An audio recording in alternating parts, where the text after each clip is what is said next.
విజయాన్ని ఇచ్చేది సామర్థ్యం, దాన్ని నిలపగలిగేది నడవడిక. విజయం అంటే ఆశించిన దాన్ని సాధించడం కాదు, సాధించవలసిన దాన్ని ఆశించడం. ఇతరుల తప్పులను ఎంచడంతోనే నిరంతరం మునిగి లేచేవారు తమలోని తప్పులను గుర్తించలేరు. వైఫల్యం నిరాశకు కారణం కాకూడదు, కొత్త ప్రేరణకు పునాది కావాలి. తన తండ్రి మార్గమే సరైనది ఒక వ్యక్తి తెలుసుకునే నాటికి అతని మార్గం తప్పని భావించే కొడుకు ఉంటాడు.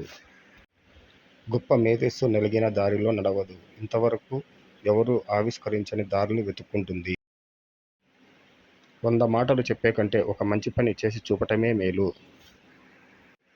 జీవితంలో అన్నీ కోల్పోయినా భవిష్యత్తు మాత్రం మిగిలే ఉంటుంది, దానిని జాగ్రత్తగా నిర్మించుకోవాలి.